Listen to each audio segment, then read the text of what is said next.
opening statement. Can you explain the trade that you made with the Eagles in terms of how it was generated and how the value is? I mean, did you guys work out the same trade chart?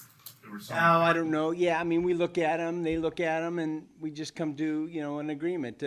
Look, for us, it's an opportunity to get, I think, another good player a year ahead of time for a value that we liked. That's, in a nutshell, what it was. Mickey, who initiated that trade? Who made the first call? Yeah, I think that was Howie. He was looking to, he had 3 first-round picks, and he was looking to shift one to next year. And for you guys, shift the one to this year, is that just kind of, you like where your roster's at? You got some guys you like to build around now as opposed to maybe? Yeah, again, I think it's an opportunity to get, a really good player a year before we would get him ordinarily, and I liked the value of what we gave up versus what we got. Was any of that tied to how little you've spent in free agency? The No, price is also good for. No, not really. Was that the main goal, to get talent? Yes. Yeah, I think that's always the main goal for us, right? And I'm not being facetious. I'm saying, yes, you're right. We're trying to, acquire as many good players as we can, and this is another opportunity. You have free agency, you have trades, and you have the draft, and yeah. So this is one of those avenues. Yeah, because we're taking next year's first and converting it to this year's first. Would you say you had, when he called and you decided to make the deal, you had an idea of what you wanted to do with that, or was it just about collecting assets? That was a combination of that. Yeah, a combination of the two. Mickey, did any of it have to do with how your board stacked up? Did you see a lot of value in the top 20 in this year in particular? Yes. More than you would.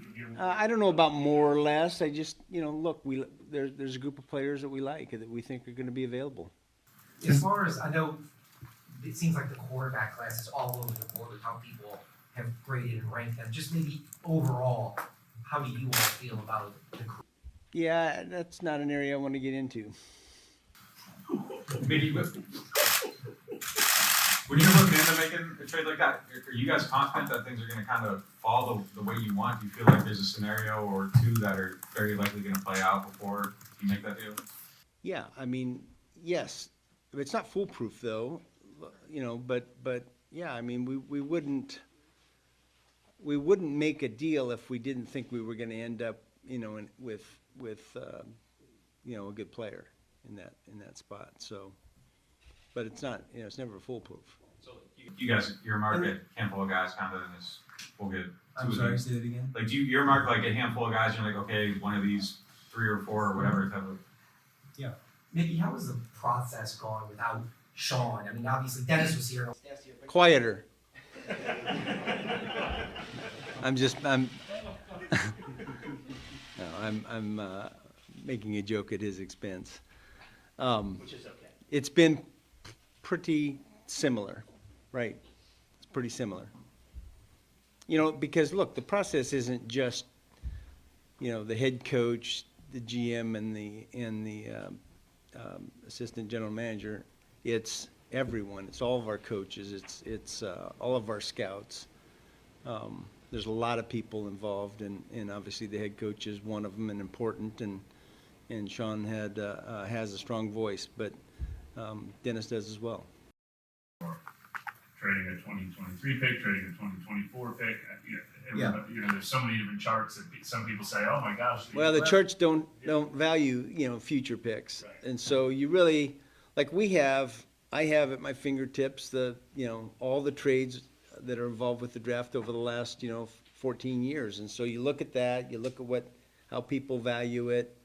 Part of that, the mystery of it is you don't know where you're picking in the future. Look, if we have a successful season and are picking late in the draft, that favors us, and if we don't and we're picking early in the draft, then that's a pretty good deal for Philadelphia, and so that's part of the equation.